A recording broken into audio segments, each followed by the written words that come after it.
எல்லோருக்கும் வணக்கம். இன்னைக்கு இந்த வீடியோவில் நெல்லிக்காய் ஜூஸ் எப்படி பண்ணுறதுன்னு பார்க்கலாம். ரொம்ப சிம்பிள் தான். நான் சொல்கிற மாதிரி பண்ணுங்கள். ரொம்ப டேஸ்ட்டாக இருக்கும், ரொம்ப ஹெல்த்தியானதும் கூட. தேவையான பொருட்கள் வந்து பார்த்தீங்கன்னா, நெல்லிக்காய் எடுத்துக்கோங்க ஒரு 3, இல்லை உங்களுக்கு எவ்வளோ தேவையோ அதை எடுத்துக்கோங்க.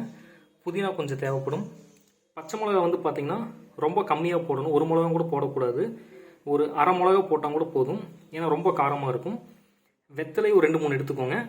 உப்பு தேவையான அளவு. இப்போ இதெல்லாம் பார்த்தீங்கன்னா நெல்லிக்காய் வந்து நல்லா கழுவிட்டு பொடி பொடியாக நறுக்கி மிக்சியில் போட்டு நல்லா அரைக்க போகிறோம்.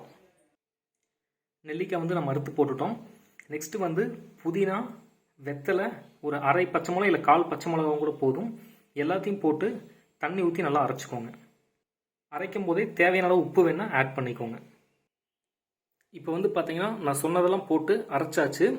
இதில் நெக்ஸ்ட்டு உங்களுக்கு எவ்வளோ கிளாஸ் தண்ணி வேணுமோ ஒரு 2 கிளாஸ் 3 கிளாஸ் தண்ணி இதில் மிக்ஸ் பண்ணி இது வந்து ஃபில்டர் பண்ணிடுங்க. நெல்லிக்காய் ஜூஸ் ரெடி ஆயிரும்.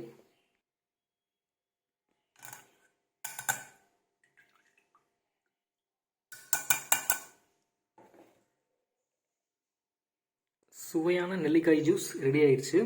இது வந்து பார்த்தீங்கன்னா உடம்புக்கு ரொம்ப நல்லது, ரொம்ப நோய் எதிர்ப்பு சக்தி வந்து அதிகரிக்கும். இதில் வெத்தலை ஆட் பண்ணியிருக்கனால பார்த்தீங்கன்னா உங்களுக்கு சீக்கிரம் ஜீரணமாகும். வாரத்துக்கு 2 முறை மினிமம் இந்த ஜூஸ் குடிச்சிட்டு வந்தீங்கன்னா உங்கள் வயிறுலாம் பார்த்தீங்கன்னா நல்லா க்ளீனாக சுத்தமாக இருக்கும். ரொம்ப நல்லது உடம்புக்கு. இந்த வீடியோ உங்களுக்கு பிடிச்சிருந்துச்சுன்னா லைக் பண்ணுங்கள், ஷேர் பண்ணுங்கள். இது வரைக்கும் நம்ம சேனல் நீங்கள் சப்ஸ்கிரைப் பண்ணலன்னா சப்ஸ்கிரைப் பண்ணுங்கள். நன்றி.